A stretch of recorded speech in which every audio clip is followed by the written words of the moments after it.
This is Vongai, and I'm calling in from New York City. I saw you twice this week because you're in town. I saw you at the Black Writers Juneteenth picket and the City Hall rally. Yes, it is week 8 of the writers' strike, and the writers deserve a fair contract.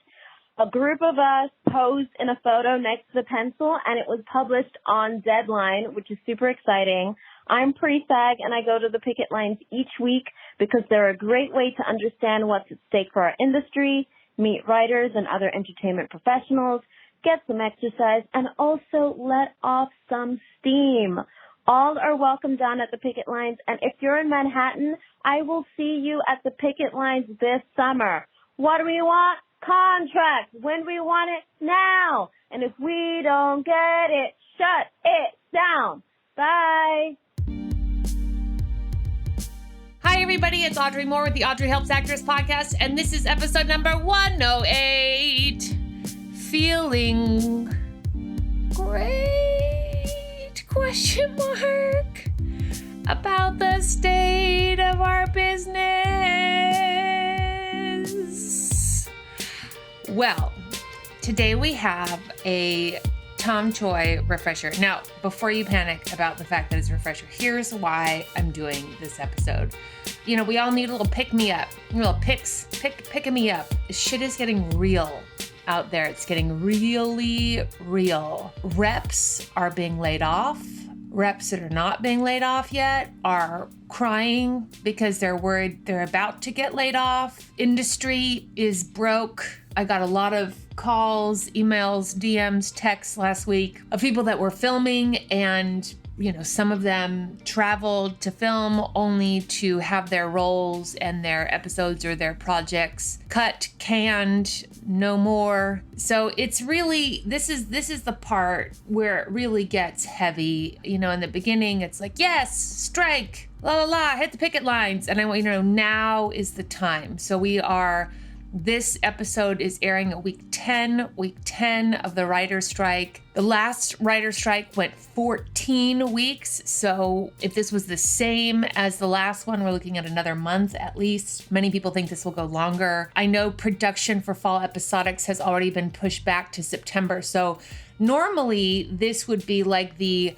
4th of July episode about Happy Actor New Year, and this is when fall episodics come back. Auditions would be starting July for the fall episodic season, which goes through February. That has already been changed to September. Almost all production of any kind, fall episodics or not, has been moved to September. If you have booked something and you are scheduled to shoot maybe like an independent film or something of that nature, just know it may very well likely get canned. Those of you who maybe had booked some theater, even those, the Mark Taper Forum canceled the rest of their year due to financial and budget issues. So I just want you to know, like, this is real. If you go back and listen to the episode I recorded with the wonderful Elizabeth Ho, this is what we were talking about, that it gets bleak, and the further it goes, the bleaker it gets, and the more everyone feels the pressure. So I just want to acknowledge that, and I wanted to do an episode about how things get better, and you can't predict how or why or when, but you know, everything is impermanent.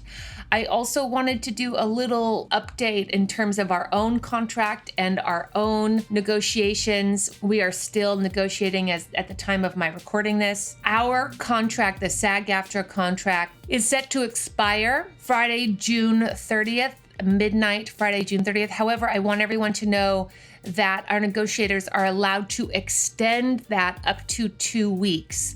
So though the deadline for the contract expiring is midnight, June 30th, we may not have a contract or an official strike announcement for up to 2 more weeks past that date. So my intention is to keep the podcast going and keep our updates happening so that when we have official information in terms of whether or not we are officially striking or whether or not we have struck a deal and have a negotiated contract and terms to go over and to vote, to authorize. I will be here for that. I intend to have whoever I can get on. I've been in contact with both the heads of the WGA, but also our own heads at the SAG-AFTRA, Duncan and Ray, whom we did an episode with. And I intend to have them, if they are available, come back on, as well as other people that I can grab to come and talk about whatever ends up happening. So I want you to know that is my intention. So FYI, that's coming up as we continue. So today we have Tom Choi. Tom Choi is a Korean-American actor best known for Teen Wolf and his voice work on the Mortal Kombat video game and the first season of Squid Game. So we are discussing the ebbs and flows of the business, going from being stuck in a rut career-wise. This is about the space between the jobs. The season is a space between the jobs. And Tom had some real lengthy space between some momentum, and we had him on to talk about things turning around and how much isn't in your control, and things can turn around and really, truly thrive. I mean, he just posted this week another shot of him at wardrobe on set. So I'm so happy for him. Congratulations, Tom. I hope that you listen to this episode in what feels like a heavy, panicky, dark time for all of us, and especially those of us in this industry who are listening to this podcast. Things feel heavy. I just want you to know, it's temporary. There's a turn around the corner. It's always darkest before the dawn. All right, we have some good news. The review baby is being fed by T-Man506, NL No Carts, David Bowie's Bulge. Boy, I hope I know who that is. Claw 2, and check it. Sam, Russell, Lawrence, thank you all for the review baby's sustenance. Matthew Patrick Davis, who plays the mother and Barbarian. Tell everyone who's not on this list what they need to do. Feed the review. Go to ratethispodcast.com/Audrey. This week's podcast is brought to you by Casting Frontier. Go to castingfrontier.com/Audrey. Promo code Audrey50 for $50 off a Premium Plus membership. OMG. I just can't wait to save all this money on all these things.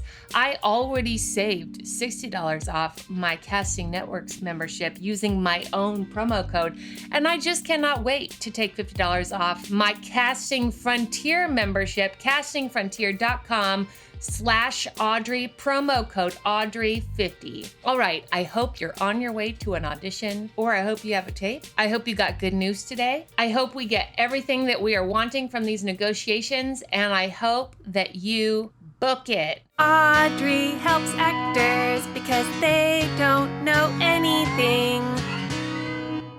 Hi, honey. Hi, how's it going? I'm doing great. So let's just get into it. Hi, everybody. I'm Audrey Moore with Audrey Helps Actors podcast, and today we have Tom Choi. Tom! We did it! We did it. I don't know, what did we do? Oh, we recorded again. Oh, okay. I'm so excited. Everyone, Tom Choi is one of my favorite actors and people in all of Los Angeles. We had Tom on before the pandemic. He was on the pension committee over at SAG-AFTRA. And I was like, come on and talk about pension, and then let's talk about your career and all these things. And you were like, great. And then the pandemic happened. And I was like, you know what we don't want to air right now is a pension episode in the middle of a pandemic. So we'll hold off. But then I really wanted to have you back on. As you know, I'm such a fan of you and your voice and your career and your journey and your transparency, all of it. And you're such a generous soul to the community. So I wanted to have you back on to talk about all things Tom Choi. Oh, thank you so much. And honestly, I think the last one was so pension heavy, it probably would have bored your audience to tears. That's all right.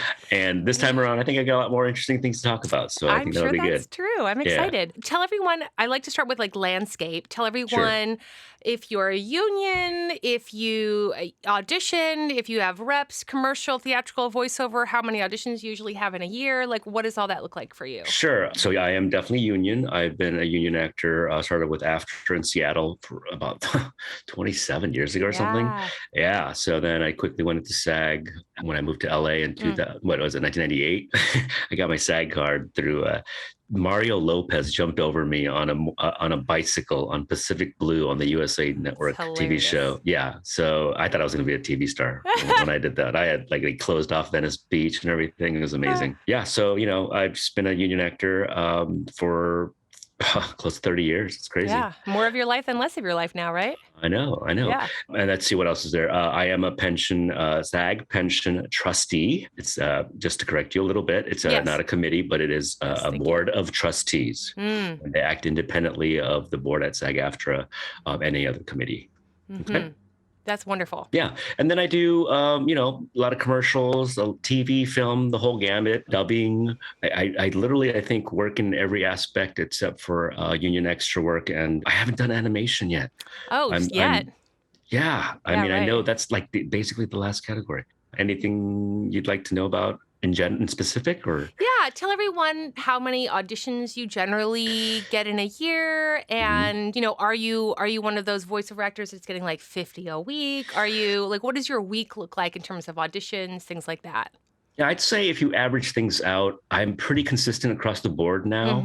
I'll get like a voiceover audition a night, basically. Sometimes it's 3 or 4 a day. Sometimes it could be obviously 0. Commercially, I think I've gotten used to that whole calendar. There's a lot of ebbs and flows in commercials just as there are television and film. So I would say if you average it out on like the regular kind of, calendar period where things are kind of moving along, normally. I would say if I'm lucky, I'd get 2 or 3 a week. Great, if I'm lucky, I know a lot of people. When I first did the podcast before the pandemic, I mean, it was like dead. I mean, I was auditioning, but I wasn't booking. I wasn't I think I hadn't worked in like almost a year. So it's insane how things can change suddenly, So let's see what else. TV and film, probably about 3 a week, 2 a week. 3 a week. Yeah. And everybody's different, obviously, right? Obviously. I'm at the level now. I don't do any co-stars. I mean, I will if it's like a really strong recurring on a show that's really good and that's all they offer, right? Or if it's like close to the end of the show, right? Yes, or you're like, all right, this is ending. Let's take it. This is it or nothing. Yeah. Give me one line, Exactly. Yeah. I'll take your one line on Succession. Right? Yeah. Well, that's not ending yet, is it? That's true. Yeah, it's not ending. No. Last season of Succession, I'll take your one line.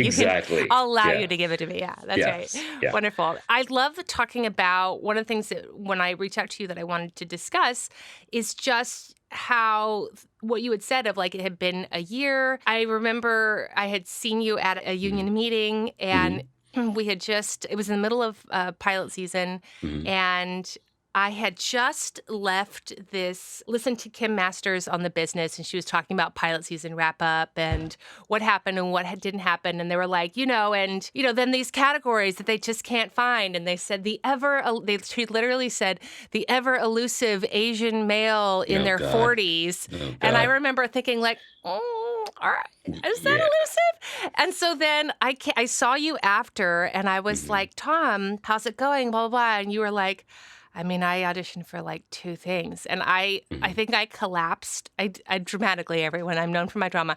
I collapsed in the hallway and I said, Tom, if you're not auditioning for pilots, then like who's auditioning? And you were like, I don't know. And it was like a hard year. You had like a couple commercials that I think had happened, right? Yeah. And then maybe, at that time, maybe not even. Yeah. I think at that time you had like 1 or 2 commercials that had hit, but television was kind of slower goes for you. It seems like in the last year you've had a lot of incredible life things happen. Yes. Do you want to tell everyone about that? Sure. The biggest thing, of course, is that we're expecting our baby, first baby in February. Congrats. Yeah, thank you so much. COVID baby still, I guess. Yes. I just have to say, like, it's crazy. It is just crazy, like, the things that can turn and that if you just keep persisting and just going on with your life, really, then, that you go through a long period where things just fall into place, I mean, like, I wish people could really have seen, like, demeanor and attitude when I first did yours, because I was like, I guess I have to talk like for 2 hours about pension because I really don't have much going on. But now I can talk about Squid Game, Red Notice, bunch of commercials, Magnum PI. I got like, I'm doing dubbing for all these Netflix shows, which is amazing how that's opened up. Yeah. It almost, I mean, the consistency with that, it's almost like people can do like a full-time or a part-time job and make really good money doing that. And that's become a new category, or not new because it's been around, but like a very prevalent category. Up. Yes. Yeah. And those are union. It's amazing what that contract has done. Yeah. Yeah. That's so great. And so tell everyone also you got your real estate license. And I felt like go ahead. No, I mean, it's a pandemic. So you either shut down or you just take that opportunity and just run with it. So I took real estate classes. I got my real estate license and I'm doing well with that. So if anybody out there is moving to LA. Okay, good. Hit him up. Yeah. Hit me up. Yes. Tom Choi Real Estate. I'm ready. What else is there? Yeah. So I just did that and hit the ground running on all the things that I can do with that time. I mean, I know a lot of actors and a lot of other friends who really just use that time to kind of self-evaluate and, they just sort of alleviated that pressure, right? Like, well, things are shut down. So I don't feel that much pressure. Let me invest time in myself. Let me kind of build myself up again and let me square off these things that I've always wanted to do and maybe not acting related. And I think that's really important that we do that even when it's busy. What I love too about this conversation of the ebb and flow of everything is when you're in your ebb, it's always really easy to forget like the cycles of it all. Yeah. And one of the things that I remember so clearly, and when I talk to actors on this podcast all the time, it feels like everyone's always trying to like get the momentum going. And then I'm always talking about that to them about like then keeping momentum going. And the number of times that I have somebody on this podcast and they're having like this sailing year, right?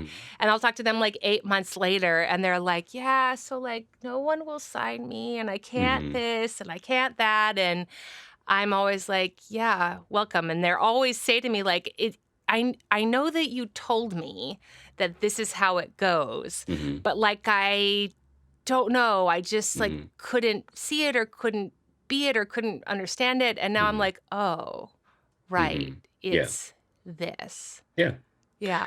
I mean, it was the same thing with real estate. Everybody wants to be a real estate agent, thinks they're going to be a real estate agent and sell like 10 houses in the first year. And it just, it's work. It's, they say that it's not about selling houses, it's about getting clients. And it's kind of the same way with acting. It's amazing how parallel, it is because it's the same kind of business where we have to get the work. And then when you actually get the house or the job or on the acting job, then that's the fun part. Right. And then you get the check and then you get the work, stuff. Obviously. Yeah. Sure. Yeah, and the same, exactly. Then you get the residuals and the session payments later, and it's just really similar. Yeah, and so can I ask you, what are some things that you feel like happened in this pandemic time that you feel like, if anything, you can attribute to a change in the tide shifting? He's also a surfer, everyone. He's a great surfer.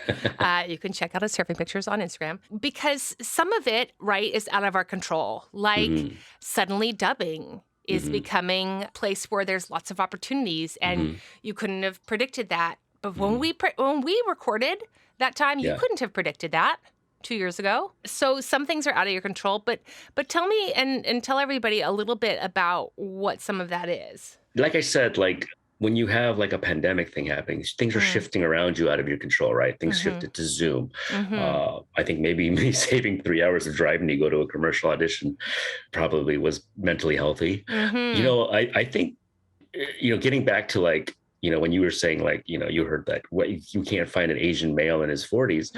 I mean, everyone turned to Netflix, everyone turned to streaming and watched every show in the world, basically.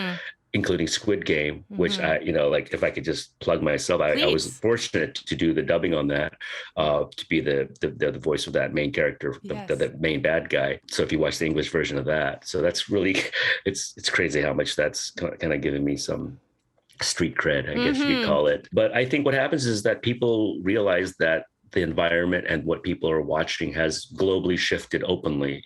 People say, oh, we love diverse casting. We love this and that. But you talk to any diverse person out there, yes, that we get the opportunities a lot of times to go into the room, but a lot of times they don't cast. But I do feel like there's this definite energy shift where people are actually booking now, because you can't deny, like, if you're the number one show on Netflix and it's all in Korean and it's every actor is Korean or Asian, it's like, okay, well, that can be a possibility. A lot of the great shift was out of my control. Other than that, though, it's really, I think, about shifting my energy to, and I don't want to get all ethereal or anything. I love it. Let's get Oh, you ethereal. do? Okay. Yeah, let's All do right. it. Well, I mean, it's a mind shift. It's because, let's be honest, we're actors. So when we're in front of that camera, it captures everything we're thinking and feeling, or not thinking and feeling, right? I kind of like looked at Zoom as this great auditioning on self-tapes and things as this great opportunity to really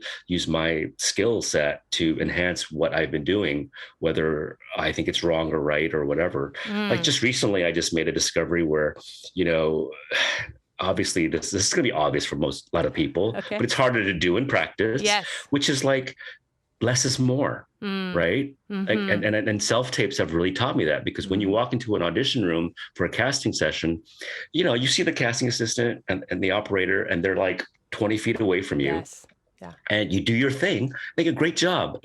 And there's no feedback in that. But when you're doing your self-tapes, you're like, you just know you're not doing something right properly. And then you keep doing it, you keep doing it, you keep doing it, you go, that's it. And to me, that was a pretty big discovery. It's like, man, I was kind of being big, And so I think that's really sort of helped my subtlety and really kind of convey like a more concise, like, telling of the story or commercial. Yeah, I've had that experience, particularly with commercials, because I've been doing self-tape practice for such a long time theatrically, but I just never thought of it. I don't know. I just didn't do it commercially. I was like, it's 30 seconds, whatever.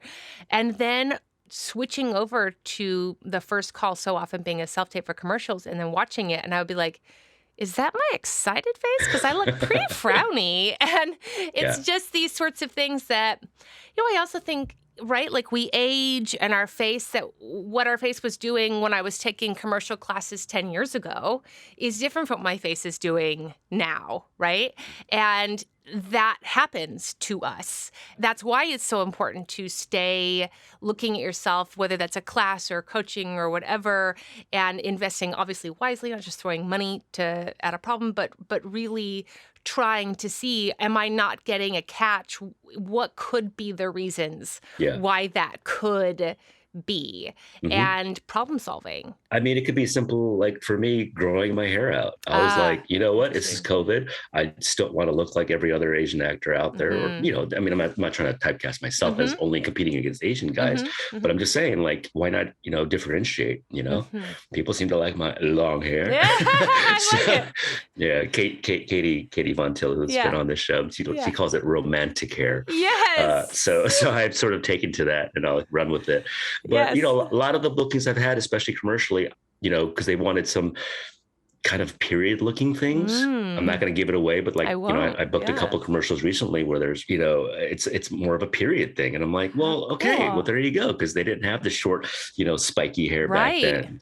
Right. And even when I think about that too, I mean, one of the things about period work so much in general, and this is again about the opening up of like global awareness, is so much period work is like either Caucasian or African American. And then any of my friends in any other categories, it's like, you didn't exist before 1990. So there you go. And that's just not true. No. But the representation of that in period pieces wasn't something that we were seeing a lot of. So it really thrills me that in advertising, which is usually on the front end of trends, right, that is being something that they're, putting out there. I think that's so great. Yeah. And then you've got examples like Hamilton and Bridgerton. Yes, that's so great. Those are, big things too. And yeah, I mean, obviously, if you're going to be historically accurate with something, I'm not going to be in a civil war, probably. Although there were Chinese, there were. I made a stand-up joke about that, and then somebody corrected me and said, "You know what? There actually were Asians fighting in the Civil War." I'm like, "What?" Mind blown. Yeah, I love that stuff. I was thinking about something the other day. I had an audition for something that was in the Jewish community, and it was so interesting because then I thought about casting the role I was auditioning for diverse. And I was thinking about how I probably wouldn't do that. And then I was like, but because it was a period piece, you know, and I was like, but there are a lot of people in the Jewish community of all races for a long time. But because I don't see it, I don't think that there was. And so then that changes my narrative of it, right? And that's part of why I'm so glad that I would love to talk about like the business model of the globalization of content. If you're down. Yeah, sure. I mean, I mean, one of the things that I love is what's happening in Madrid right now, what's happening in South Korea, and tons of content being Germany, Berlin, tons of content being created globally. And in terms of like the Netflix model of their global expansion, like where is their opportunity for them to grow their subscriber base and how much of that is America. And so that it's in their business model's best business model sense to like get everyone on board to start being okay with global content, global stories, subtitles, dubbing, all of that sort of stuff so that so everyone can start watching everyone's content that has an important business ramification for them financially, but I also think the implications of what it can do globally are so fantastic. Yeah, and you know, it's amazing, like with a lot of these streaming companies where before they would just like look at something that's foreign language or made somewhere not in America and be like, yeah, we like that show. Let's just buy it, right?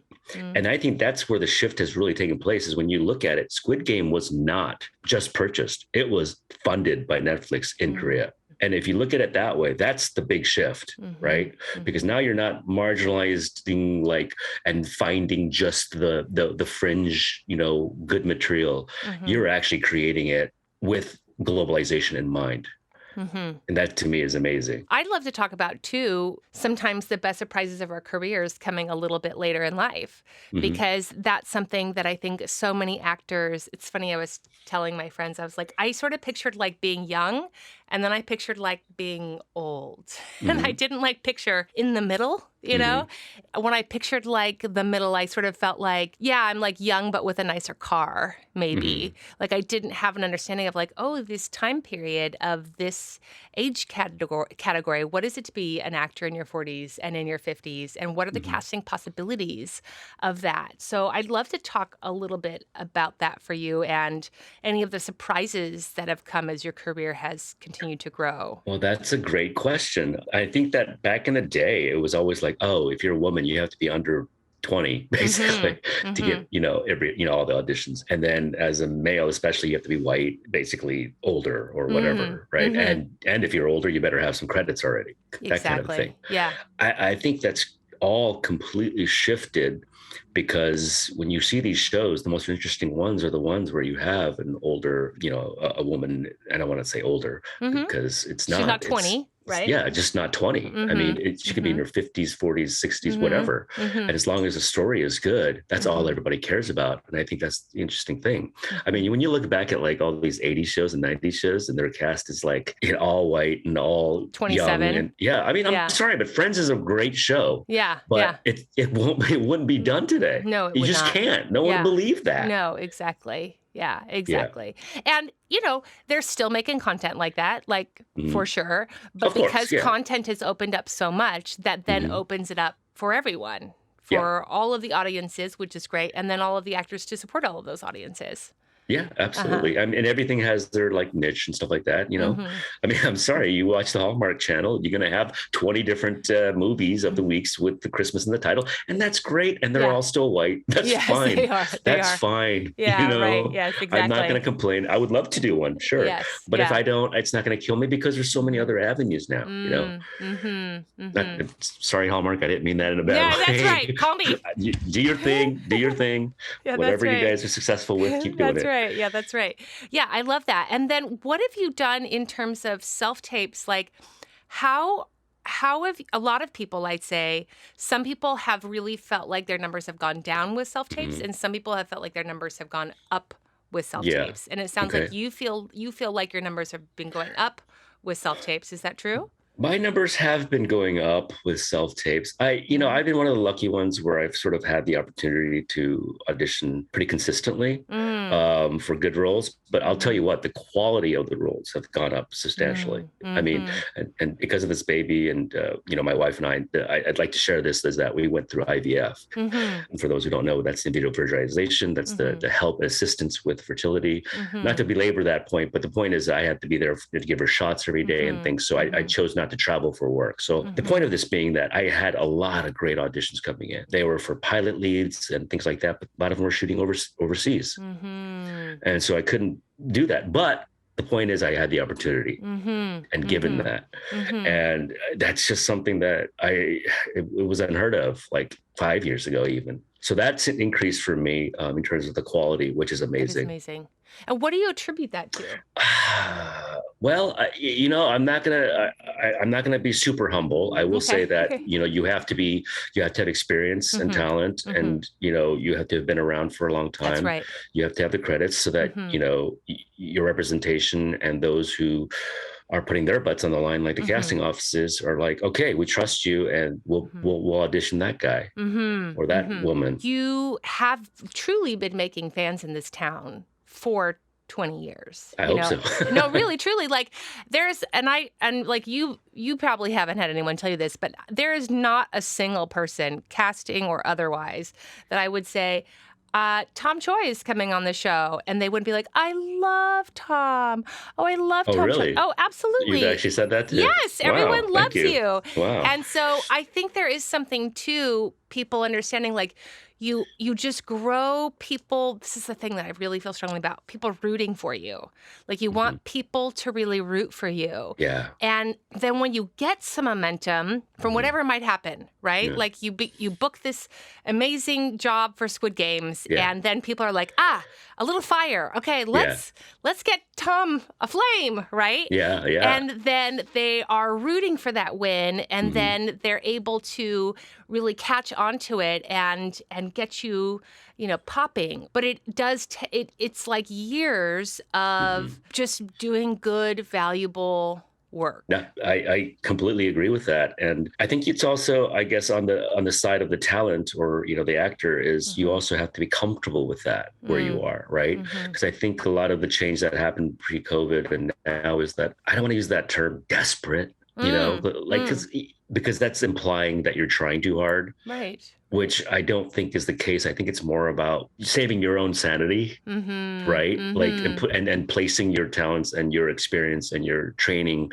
in the right possible way, and not letting maybe factors of your ego get in the way. The roundabout way of saying, like, let's look at it as what it is. It's not the be all. It's not the end all be all of anything. It's not going to save me. No, it's not. Yeah. Right. No. I mean, it does sometimes, but it doesn't, it's not its job. Yeah. Right. And if you put that pressure on it as a consistent relationship, that's maybe too much pressure for it. Yeah. Absolutely. Yeah. But wait, Tom, wait. I have to interrupt you. This Picket voicemail is brought to you by Casting Frontier. Join one of the largest casting call listing services in the U.S. and find top commercial, digital, film, print, and TV projects. Flexible membership options to choose from, as well as monthly, 6-month, and annual options. I have booked some of my best jobs from Casting Frontier. I mean, bucko jobs. Thank you, Casting Frontier, for the money from those jobs that I have booked. A Premium Plus membership includes unlimited headshots, unlimited role submissions, unlimited video action clips, a featured video role, unlimited headshot changes, a link to a website, a voice reel, an online resume, a custom profile link. I use Casting Frontier. I love Casting Frontier. I love even more saving money on the Casting Frontier membership that I have to subscribe to be a working member of this industry. So I might as well save $50 off my membership. Castingfrontier.com/Audrey. Use promo code Audrey50 for $50 off a premium plus membership. Okay, listen. Call me with your strike stories. Call me 667-228-6770. That's 667-228-6770, otherwise known as 667-ACTOR-70. Pause right now. Call in. Have you hit the lines? Have you hit the lines several times? Now is the time when they need us to show up. So please show up while you're there, while you're on your way, when you leave, in your car. Call the number, please, and cheerlead everyone to attend and let us know how the experience was for you. Hey, Audrey, it's Anthony from New York City. Just left the meetup that you had after the WGA rally in City Hall Park, and just wanted to say, this was my second one, and, I was nervous about going to a rally by myself, and then I happened to see your story that said you were on the East Coast and going to one yourself. So thanks for just creating a space for, people to just come meet up. I was so nervous about meeting other people. Post-pandemic life has been very antisocial. I've become a huge homebody. So just kind of being able to find a group at the rally to kind of support the writers with, and then also like meeting up after for food and drinks was such a good experience. I talked to so many different people, and it's just kind of nice to hear people's stories, because at the end of the day, it's all about stories. But yeah, it was so great to see you on the East Coast. Please let us all know when you're back. This was nice. Would love to do some other type of meetup together. All right, this is probably long enough, so have a good one. And now back to your regularly scheduled program. And so what do you do in terms of that? Because then we're sort of talking about your relationship with the work.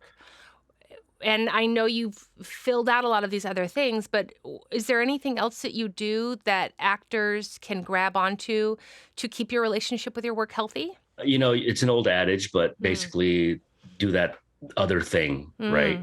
That side job that, I did real estate, but also I had the baby thing. So that's kind of a forced thing, I constantly look at the mental picture of this profession a lot of times. And just to be quick about it, like I look at it like everything from like, I'll take a step back and go, I take a mental picture of like the industry, right? Sorry, I'm just trying to find my words here because this is kind of a complicated thing. Great. But this is also, I think, a healthy thing where, you look and go, that TV show was on, it was great. And I auditioned for that. But I didn't go in for it, or I didn't do it, or I didn't book it. And that's okay, because now it's gone. Right? Especially like there are 10 episodes sometimes. And I think if you look at things with clarity and the industry as it is, especially like, okay, this was a great opportunity for a guest star recurring or a series reg role, right? But at the end of it, it was 10 episodes. It didn't get picked up. I wouldn't have been able to do all these commercials or anything else I've been doing. And honestly, I was better off not having done that. Something like that, right? That's the healthy outlook on this industry. I love that, because it reminds me of my pilot episode that I did with Liz Ho, where she auditions for like 60 fucking pilots every pilot season. And it's like, she's one of those people that's like learning a new pilot a day, for like for weeks. And then and we just sort of like go through what actually happens, that like, a lot of them don't even get shot. Even if you get cast, you can get recast, and so you get fired after the table read, and then you book this pilot, but then you get then it gets canned, and then it doesn't go further. And that like of all of the ones that are shot, very few of them are actually going to make it to actually air one episode. And of those, very few of them are actually going to then get a season, and even fewer still are going to get their 7 years or whatever it is, right? And I think that was a really important episode. I got a lot of great feedback from people because they just hadn't realized the pressure they were like putting on pilot season without realizing like for this, what is this thing? It's like this thing that sort of became an echo chamber of itself. Like get pilot season and book a pilot and do pilot season, and it had all this pressure on it when really it wasn't any different than any lottery system, really, because it was so random what get picked up or who got cast or when or why. And it just, I think, helped everyone reframe it, just like how you did, to take the weight of it saving your life off of you. Absolutely. And even if it's like a show where, I've had instances where I like booked a commercial on the same day of like a TV show or something. And it was a guest star. And it was like, because I booked the commercial first, I had to take that. And it was like, oh no, my life's going to end because I didn't get my TV role. Right. Guess what? A year later, I booked that same show.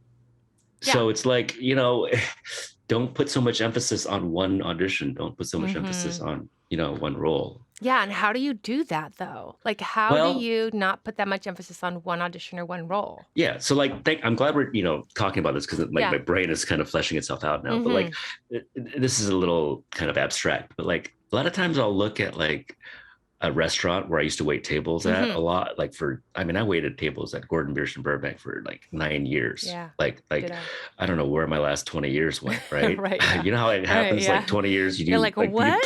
You feel like you did the same thing for 20 years, then all of a sudden things change. It's like crazy. Yeah. But like, I'll look at these servers and I'll go, man, those are fun times.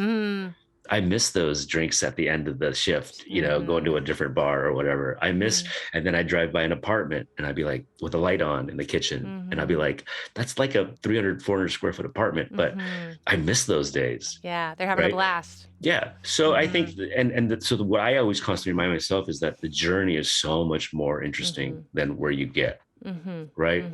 If you always dream of having the house or whatever else and the $1 million or whatever, be careful what you wish for, because if you quickly jump to that, you literally will not be happy. You won't know what else to do after that. Yeah. I mean, haven't you seen that with actors in your professional career? Like I have definitely, whenever anybody contacts me on Instagram or something and writes me a message about how all their friends are booking, and I'm always like, who are all of your friends? But they're like, everyone's booking all these shows and I can't get an audition. And I always just think like, oh, they'll be done. But, by my experience is like the ones that came out, got the something right away. Yeah. Then the something ends because all things must end, right? And I think all but one of them have, and that one didn't even like book a show. She just like was working, but like they've all quit. Yeah. And honestly, like if you book a pretty big role, I mean, I don't know. And I'm sure people be like, no, that's bullshit. Yeah. But, if people book and don't have a lot of credits and they're starting out and they book a big role, it's probably because they have such a uniqueness that they couldn't find anybody else, right? Because otherwise, why wouldn't you go with somebody that has like years and years of credits, right? And so what happens is when that character ends, well, where are you?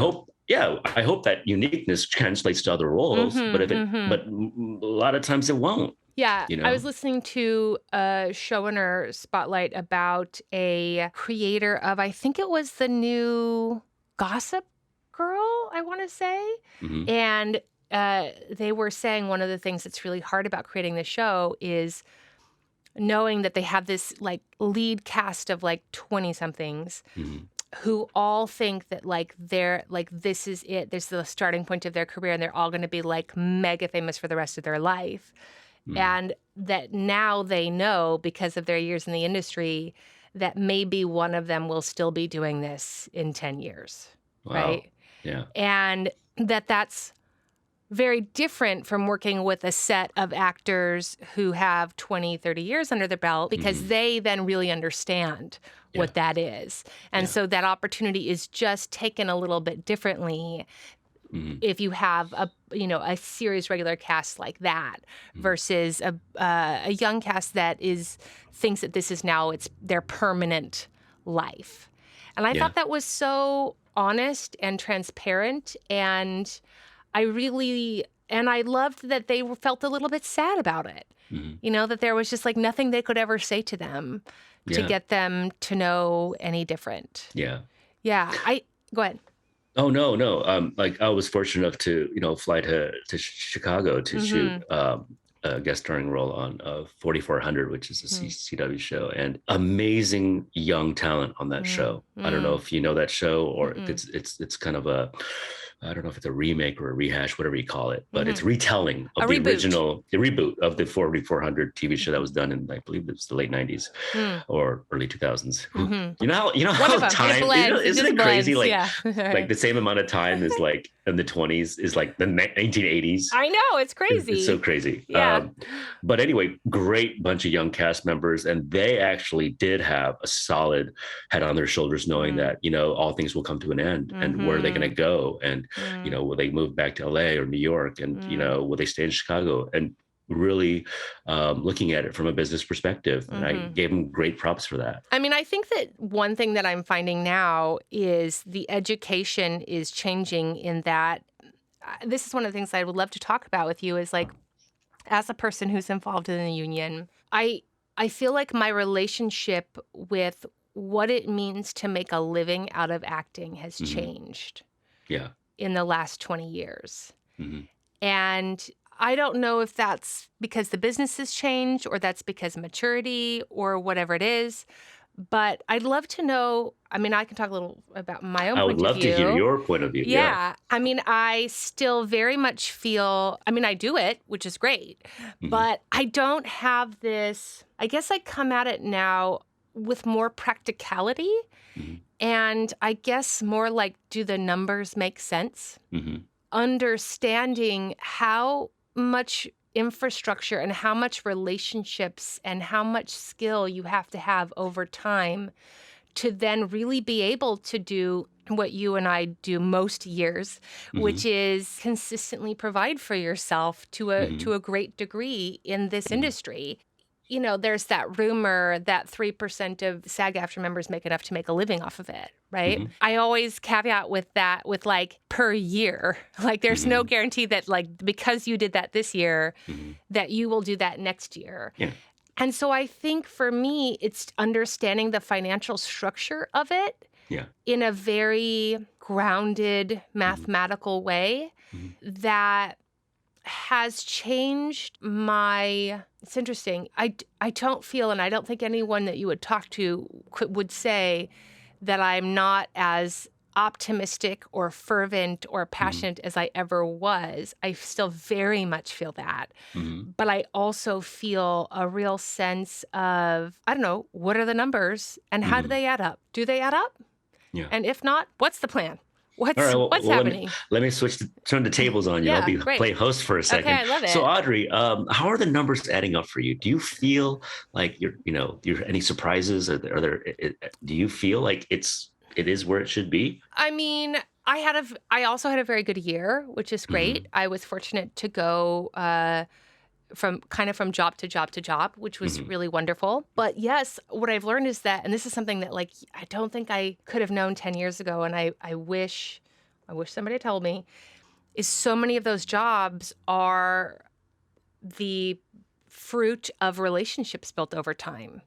My relationships, my reps' relationships, some of them, the relationships my reps have because of other clients' relationships to those casting directors or those creatives, right? And so that gives everyone some clout or whatever, which allows opportunities to come through. Yes, my numbers were very good this last year. And also, it's interesting, I talked to a friend of mine who is a Broadway actor.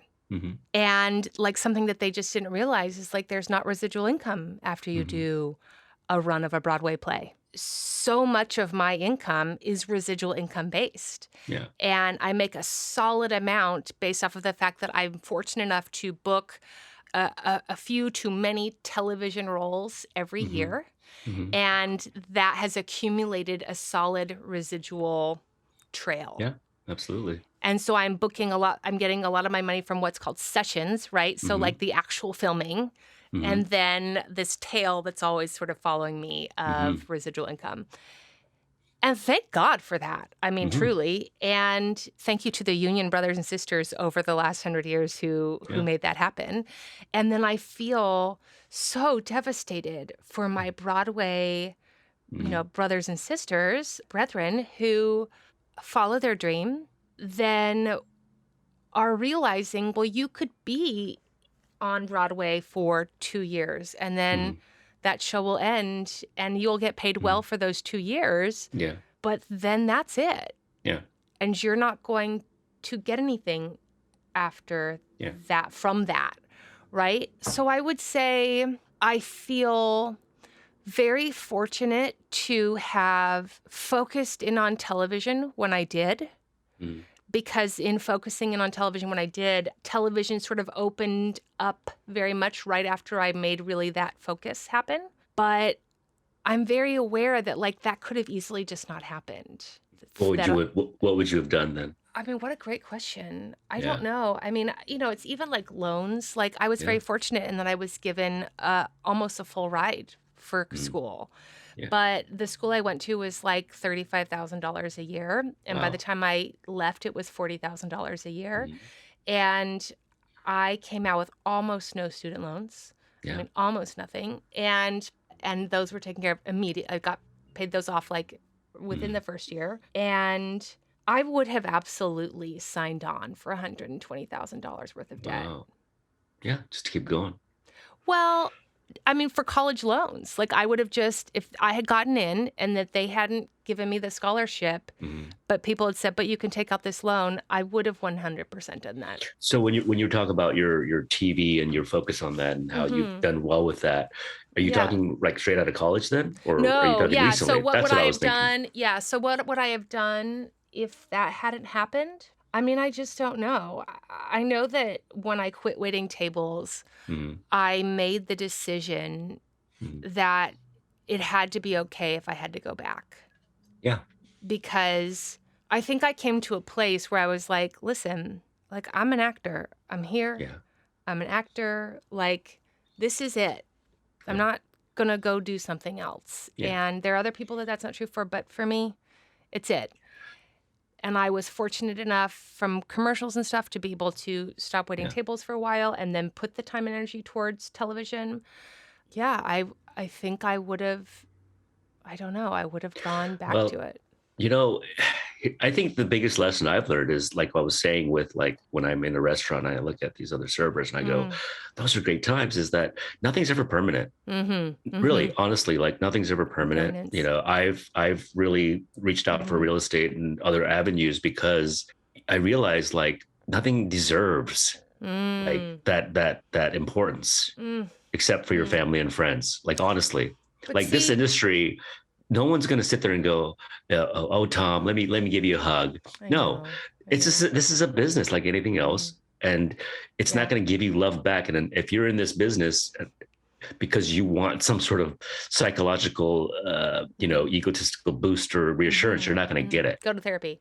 Go to therapy. Yeah. And, if you categorize it the way it is, you're going to be on the level of how everybody else is thinking. You're going to be on the level of how advertisers are thinking in commercials, of casting directors in any medium is thinking. They don't want somebody who's a dreamer, who's going to sit there and walk into a room and go, oh, I'm in my 20s and I want to be a movie star. Or they do so they can exploit them.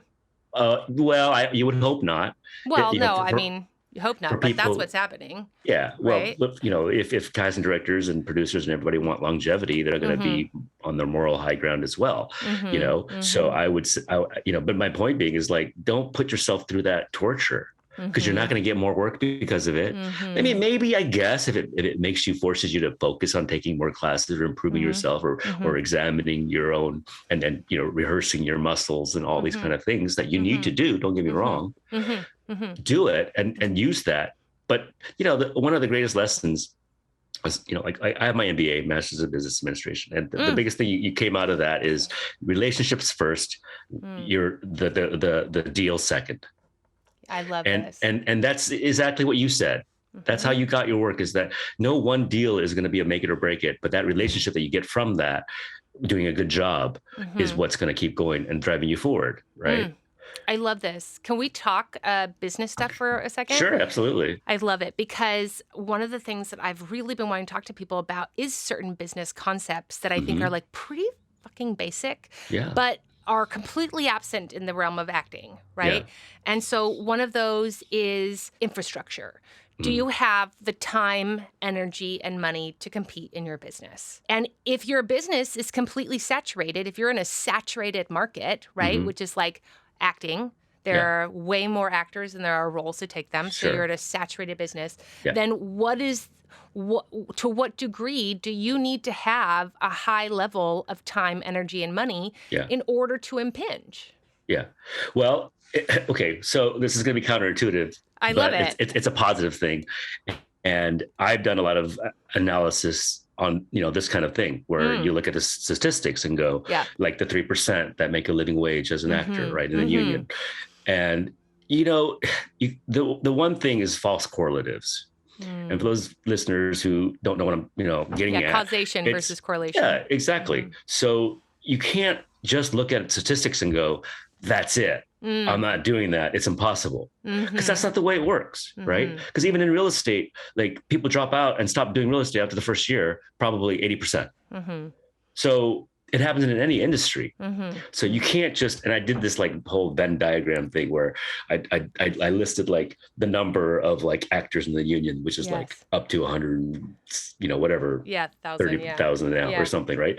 And then you go, okay, well, of those immediately, how many of them just became an act, got into the union, paid their dues because they got the 1 or 2 gigs and then they just stopped doing anything, right? And you eliminate like 50, 60% who've gone on to basically be in other professions or otherwise, right? They got lucky on a commercial and or whatever, they did one commercial and they're done. That's right. And then they're a doctor, so they don't commit the time to go into auditions. Anyway, then you just break it down and you just consistently keep breaking that down until you get to a point where you're like, you understand why those statistics are those statistics. Now, here's the thing. Somebody has to fill those statistical roles and you have to ask yourself, do you fit into that? And I think if you put yourself into the category of, do I have the training? Have I proven myself with my talent? Do I have respect, whatever level you're on with your peers in the industry? Then I think you are automatically putting yourself into that inclusive category of those that could potentially make that money and get those jobs. And then go ahead. No, go ahead, please. I was going to say, and then what I would love to even interject, and then where are you focusing that? Like, are you focusing that on doing free plays on Zoom? And is that where you still need to be? Right? Because there may be a time when like you need to be doing plays on Zoom. And there may be a time when you need to take those 30 hours a week of Zoom Shakespeare and put it towards earning money in this industry, if in fact you want to earn money in this industry. And just ask yourself, is it doing it? Is it bringing me, like, I love this, relationships first, deals second. Like, because one of the things is which relationships are going to be the ones to bear fruit? You don't know. Yeah. Is it the person who's acting opposite you in Zoom Shakespeare? And that person's going to make a TV show in 4 years and they're going to cast you in a smaller role, but then the show gets picked up and then they grow your role and then you win an Emmy? I don't know. I mean, and I'll speak from the perspective of your listener right now, who might not be, or who might be just be starting out or something, and that'd be like, okay, but then where do I get those relationships? And I think you can get, from my perspective, I think you can get even more specific with that and saying like, this is where that whole thing comes down to, like, this is the audition. Do I go into that audition room going, all right, I'm going to do my best. I'm not going to put a whole ego onto booking that role or not, but, maintaining that relationship with that person. That's where you actively can do that. Oh, so if I could say one more thing, like, please.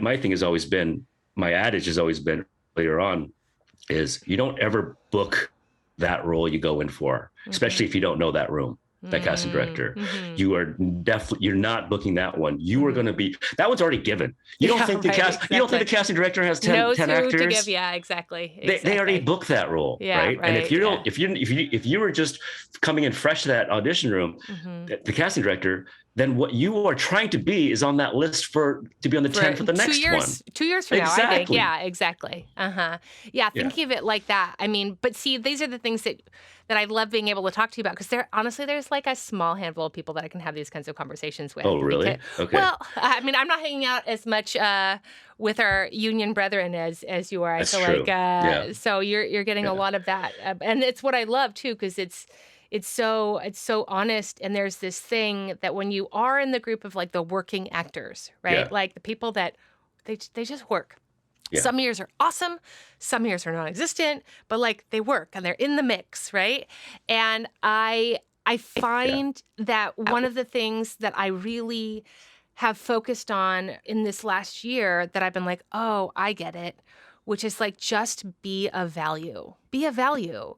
Be of value in your audition. Be of value in your Zoom producer session. Yeah. Be of value at the party that you're going to. Be of value at the reading that you're doing. Be of value when you get to set, when you get to hair and makeup, when you get to wardrobe.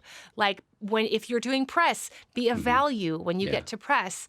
And that I think, I'm hoping, it feels better. First of all, I would say it feels like an intention that is life-giving rather than life-sucking. And also, I really believe in this thing of like relationships first, deals second, that if you just are consistently of value, that people's careers grow. Your career grows. Writers that you know, their careers grow. Directors, theirs careers, everyone's careers just grow because time and math, right? And then you are a part of the group that's of value. And it's so much easier to live your life that way, to give. I mean, to live an ego-based, self-centered life is so much harder. Like imagine every little thing you did, like you just look for feedback. You can see that on people's faces sometimes. I mean, And that was my existence in my 20s, I have to say, as an actor. Yeah. I mean, we all are guilty of it, right? But the key is to stop doing that as much as we can, because that's the people that people gravitate toward, are those who don't try, who let their actions kind of like speak for them, and then they just be human and be friendly, Yeah, it's interesting. A friend of mine, she listens to the podcast. Hey, girl, hey. Her husband is a civil engineer, and this was years ago. And he said, and he's very successful. He's wonderful. And he says, "You want to know what gets the job? Meaning, just like jobs, period, just jobs." And I was like, "Yes, please tell me." And he said, "Ease." Yeah. Like when I'm looking at pitches, or when I'm deciding who's going to get a thing, or who's going to get a project, or whatever that, it's like it's ease. And if I'm trying to get something, it's somebody coming at it with ease. And it's not even that when I relate it to acting, it's not like the acting is just easy, but it's like the energy around it is like, and he said, and sometimes I'm like, yeah, I'll get this job. And then I think I'm gonna have to figure it out for the first couple of months, but I'm coming to it with like, I'll figure it out. Yeah. I have a sense of ease about it. And I really remember thinking like, yeah, that rings true. And I think one of the tricky things that you were saying about like this ego-centered, like affirm me, is that the being of value is tricky because I think it has to be honest. Like you have to have an honest intention to be of value, and not be of value so that you can then make me feel like I'm valuable. Yeah. Right? Or you can put me in a place where then I will be valuable. Yeah. But truly, one of the things that I think having some years in the industry has done is my perspective, like you said, whole picture. Yeah. Of just when they getting to for production to get to the audition. Yeah. To get to the place where they're actually holding auditions for actors. I mean, we're talking for most of them 2-8 years on a project. Forever slogging to get somebody to like buy their thing, pick it up, get a casting director, and then have actors come in and do it. And I always think when I'm checking my attitude, I'm like, God, I mean, these actors or this showrunner, whoever, like they've just spent 8 years doing this fucking thing. The least I can do is like really put in my 2 to 3 hours that I have to do it. Absolutely. Yeah. Right? Well, that should be a given, but I mean, you should be. Yeah. But like, I don't know whose office it was. I think it's Evashevitz or somebody's. They put out a sign saying like, we looked at 10,000 files. We, sent out for an invite, 1,000. You are of, whatever it is, right? You're the 100 that have basically made the list out of 10,000. So be appreciative of that, and you've done something right. And I was like, those are statistics that you can look at from the inside, right? I love statistics when I'm on the inside of it. Yeah, right, yeah, that yeah, means right. it makes you feel great. Yeah, like, that's right. I'm part of the 3%. Yeah, right, exactly. You know what I mean? Yeah. So, and that's easier, and I get that, and if you're on the outside looking, it's harder, but just look at it with reality and look at it. You just stay the course and work hard. Yeah, I also wonder if I could pick your business brain about something that dawned on me this year, which is product. What is it called? It's when you're familiar with a product already. What is that called? Product. Let me think the name. Like that. I already know who Paul Rudd is. And so I like Paul Rudd already. And so I'm going to like the movie more because I have the expectation that I like Paul Rudd. Anyway, so what is it when, because it's why certain things have extra value, which I feel like I just didn't understand of like, you don't just want Paul Rudd in your movie and not Audrey Moore because Paul Rudd comes with people going. It's like, it's that everything else can work a little less hard because you already like watching Paul Rudd in a movie. So the script doesn't have to work as hard. The directors don't have to work as hard because you just already like that thing. Like I already like Ben & Jerry's ice cream. So my expectation of Ben & Jerry's being good is I already like it. But a new flavor is going to have to work really hard to like impress me. Yeah, it's a sore spot for me a little bit because I mean I've done voiceovers on animation where I'd be playing the main father role or something, and all of a sudden they gave it to somebody else who, they're a name, but are they really that big of a name that you couldn't have cast your first choice in the voice? I mean, like you cast me out of hundreds and hundreds of people, but then you're gonna go with this name. But I get it, like you're saying, and they're the ones who can do the press, right? It's like you got to promote it somehow, right? And and if the voice doesn't match perfectly with the role that you like, you're still going to go with the name because that's advertising power for you, right? It's a sore spot for me because I do feel like been the choice for a lot of great projects, and they didn't go with me because of whatever they felt like was their advertising power. That's interesting. So thanks, Audrey, for bringing that up. It's just interesting to me because I think I remember submitting on things that were like star names only. And I would be like, but I'm a star in the making, and just having that idea. Yeah. And like you're saying, understanding the business side of it, I think calms it all down a lot more. I guess in that sense it does. I mean, obviously it's like, for instance, I went out for, what was that? Stings. It stings. Yeah. I went out for that Doogie Howser TV show. Yeah. And I'm like, this is perfect for me. Like, this is like, I'm a surfer, it's got the comedy beats. He's the goofy dad or whatever. Yeah. And then it's like, I find out that Jason Scott Lee got it. And I'm like, okay. Yeah. So it's like, in that sense, it does give you a little relief, right? After the fact, where it's like, okay, that makes sense. It makes complete sense. I think it makes me feel better because I always hear famous people doing the same thing. Like I listened to this interview with Ethan Hawke, and he said he sat down with the TV show that he just did where he played the abolitionist historical figure. And he said that, listen, I'm not Brad Pitt. Like, I'll do this, I can do this, but like, I'm not Brad Pitt. And I remember thinking like, of course, like to Ethan Hawke, he just thinks he's not Brad Pitt. And so he feels like he's not as famous as he needs to be. And so everybody has like a person or people that they think are going to kick them out. Yeah. That always brings me like a little bit of solace, which everybody always has their like nemesis, right? Who it's like, that's the first three people that you think about, or if you go out for a role, okay, if it doesn't go with those three, I have a shot. Yeah, that's right. Yeah, that's exactly right. That's right. That's really great. Yeah. Well, listen, I want to be mindful of your time because I know you are a multiple busy man, but I just love this conversation, and I want to end with my final questions. Okay. Oh, yeah. It's great. Okay, great. So first of all, do you have anywhere anyone can follow you on social media? Yes. My social media is at Tom T. Choi. So that's Tom, middle initial T. Choi. And then, hey, if you want to follow my real estate, it's at Tom Choi Real Estate. So. Whoop, whoop. I like it very much. Okay. I have faith in all of your viewers that you'll hit it big. You'll get those, 2 or 3, 4 big campaigns and commercials or your TV shows. I mean, trust me, like I wouldn't be surprised if many of you. Oh, got that's there. very real. No, I think, listen, the people that listen to this podcast consistently, they're not the faint actors. Like they're not the No, I know. I've met many you've of your met many of fans. They're them. I amazing. know. Yeah. Yeah, you've come. Yeah. He went to a live show that we also didn't air because of the pandemic, but it was so great and it was at the SAG-AFTRA building. I was so honored to be a part of that. Okay, so next question.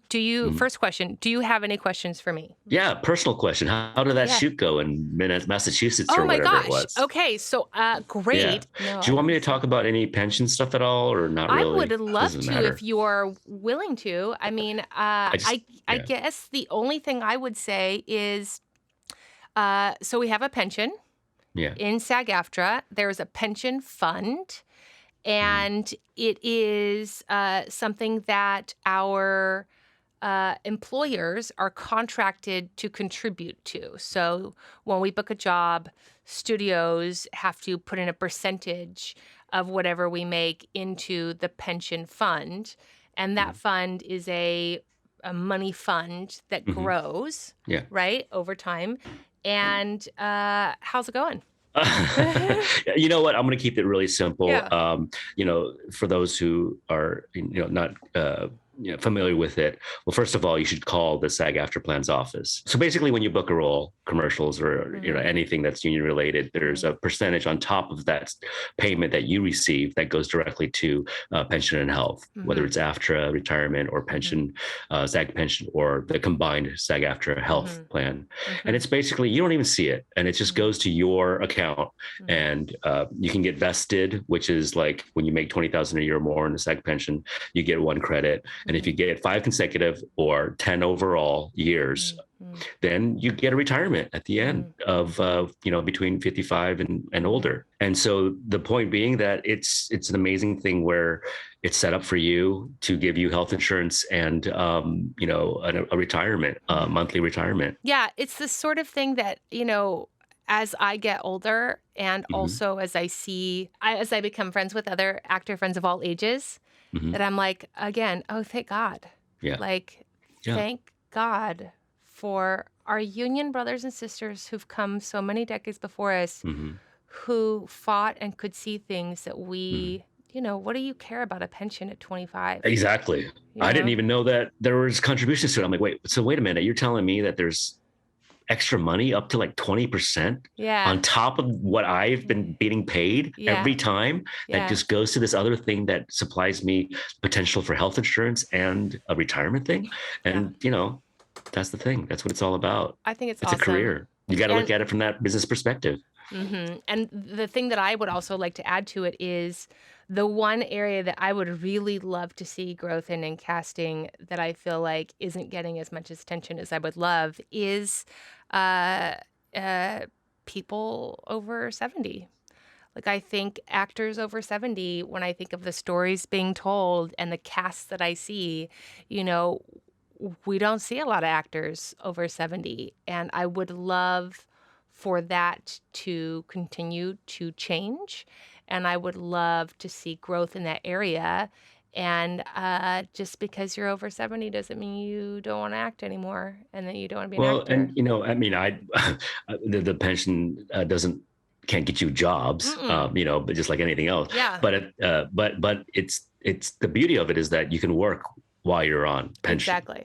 You just have to pause it and then you add more to it. And then you just that's the beauty of our profession. Yeah. And that's part of why I say it is because I think it is so valuable, especially when you just think of your television shows, you guys. Think of how many people on your TV shows are over 70 years old. And so if you think about being a working actor in your later life, unless things really change, you're not looking at really great numbers. And so a pension that can start to help you provide for yourself, as some countries do that as part of the country. We just aren't one of them. And so it is important to take care of your older future self. I thank you so much for your service, I want to say. Just so you guys know, Tom goes to these meetings and really puts his time into this stuff, and he cares and he's passionate and he's not getting paid for any of that. It is truly people who get involved in the union, it is an act of service. And listen, everyone has to serve. You guys join the movement, however you do it. Everyone needs to serve at some point in their acting career. So if thinking about your 70-year-old and older self is something that you're like, oh yeah, I'd like to take care of them, to know your pension. I mean, this pandemic has really shown people the power of unions. Oh God. And showed you that, that's the entity that can protect you in these times. And so true.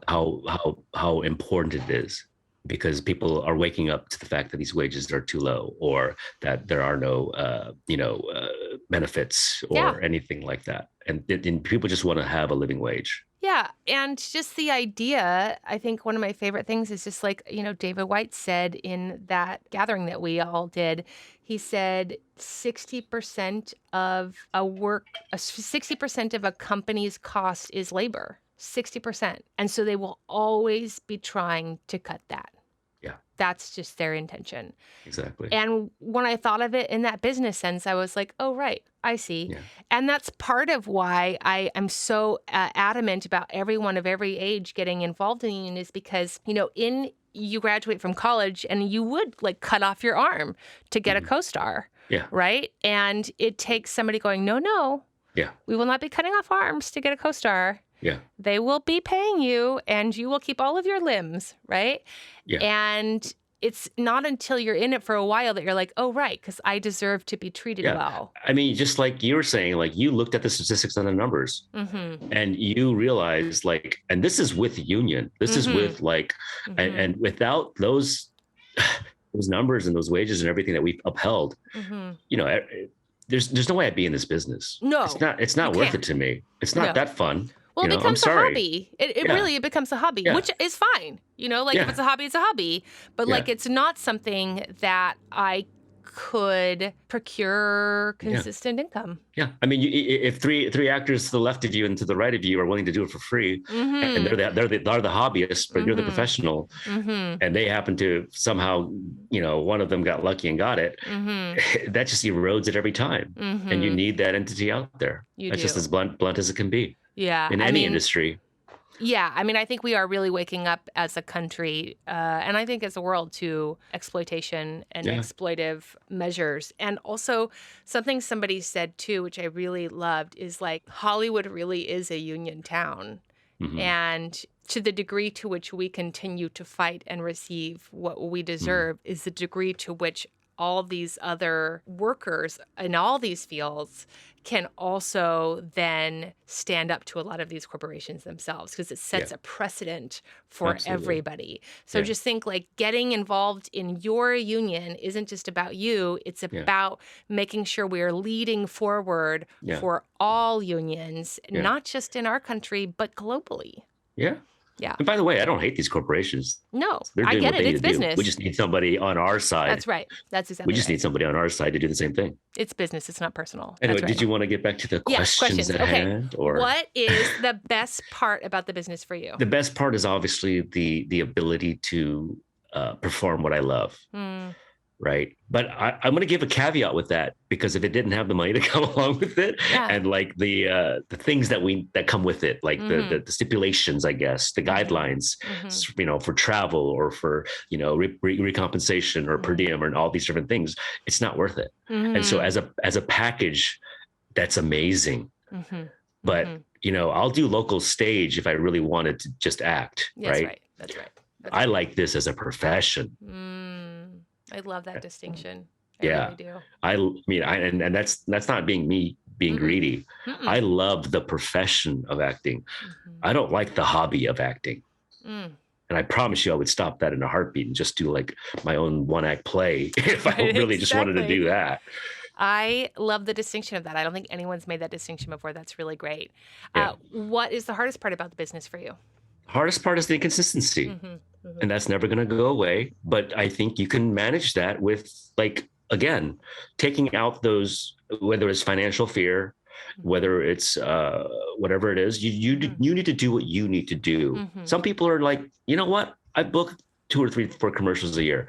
I'm good. Yeah. Yeah. I don't have to like book something like for 360 days out of the year. Yeah. I'm okay because you know what? It happens. Yeah. Right. But for me, I've got the baby on the way and everything. You know, that's the reality of what most people are going through. And you just need to do what you need to do.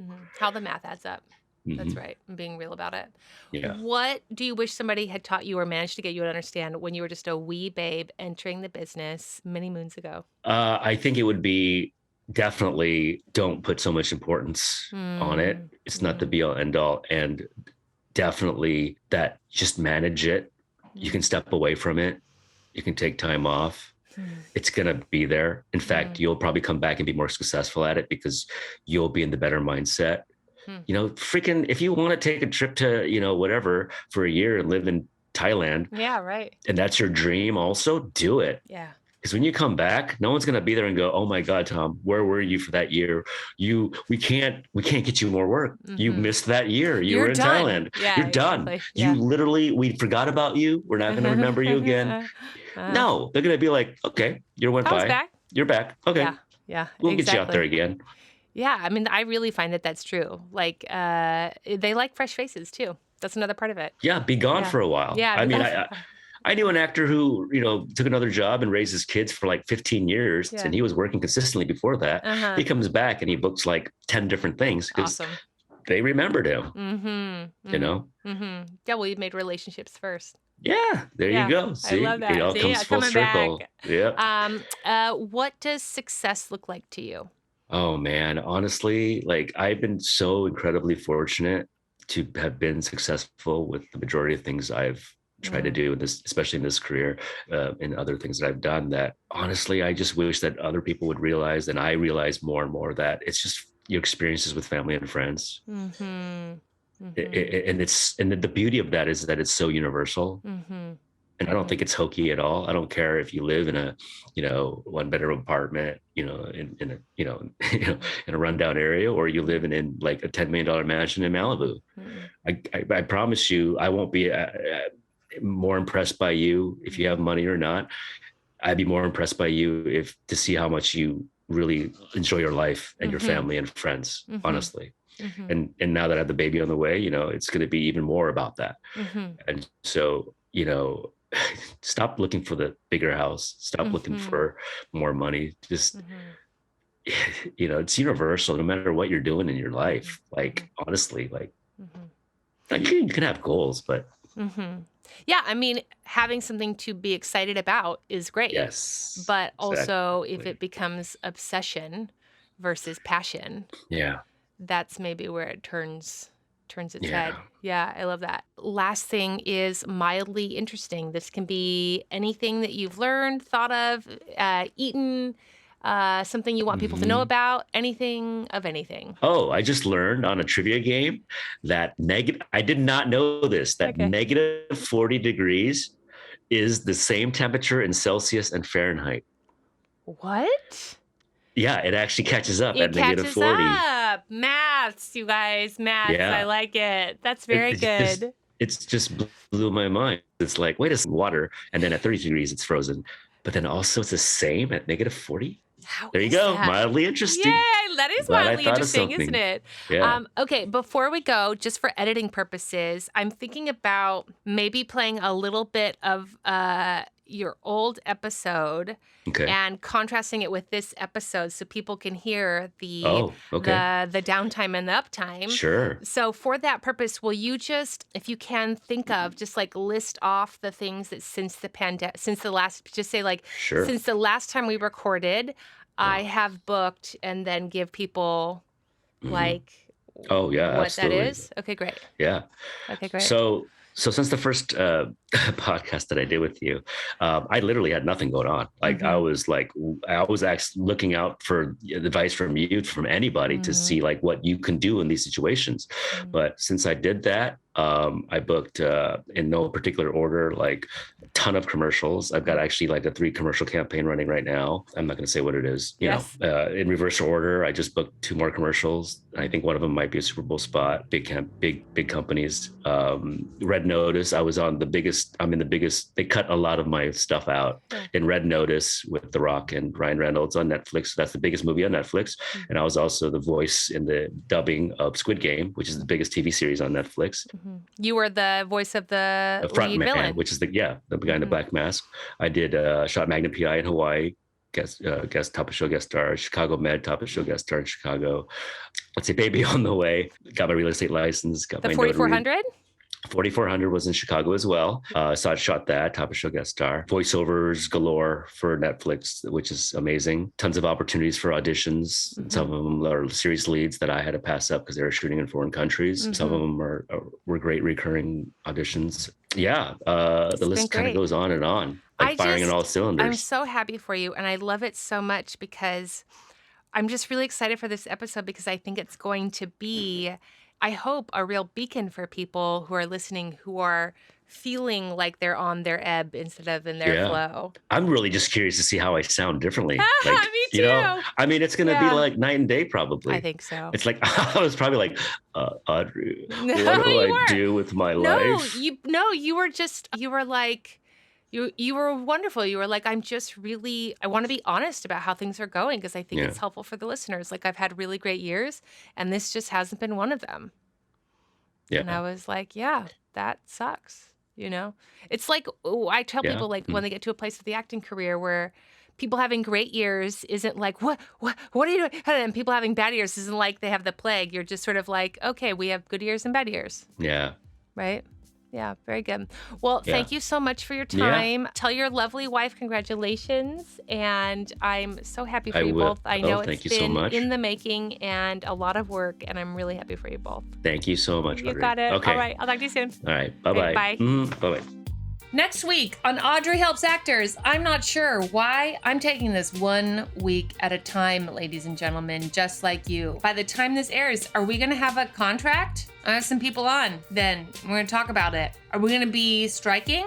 Okay, I'm going to have some people on and we're going to talk about it. And I'm not just going to have any people on. I'm going to have qualified people on because those are my favorite kind of people, the qualified kind. Thanks so much to Tom. Tom, when you win, we all win. I love watching you win. Congratulations. I am thrilled for you with every single job that you book. This episode was mixed and mastered by Thomas Snodgrass. Produced by Jesse Lumen, my husband, still so handsome. He gets older and gets better looking. Fuck that guy. This episode was edited by Taylor Martorana and Matthew Patrick Davis. Show music by Ari De Niro, theme song by Aalok Mehta and 108 Hill, and shout out to Matthew Patrick Davis as the mother of the review baby. All right, everyone, don't forget your towel, especially you, East Coast. You got towels now. Don't forget them. Bring them on the lines. Really, though, this is a time when people need support. So bring your towel, hit those lines, call us and tell us about it. All right, I love you. I hope you're taking care of your heart. Be kind to each other. Be kind to yourselves. Earn money and sleep. That's my recommendation. All right, I'll see you next week. This extra picket line story is brought to you by Casting Frontier. Join us. Join one of the largest casting call listing services in the U.S. Get money, book jobs, get money. And while you're at it, save money on the service that you're going to use to get money. Doesn't that just sound magical? When you visualize prosperity, do you just visualize money raining down on you, like making you soppy wet with wealth? Doesn't that sound Awesome. Well, a good start to that is booking jobs and saving money on the sites that you're going to use to book those jobs. Unlimited headshots, unlimited role submissions. Tell your friends. Go to castingfrontier.com/Audrey. Use promo code Audrey50 for $50 off a premium plus membership. I'm going to use my own promo code because I like saving money. Tell people to save money. Everyone has to have this site. This is like one of the things that you have to be signed up for to be a working actor. So you might as well get $50 off. So tell them.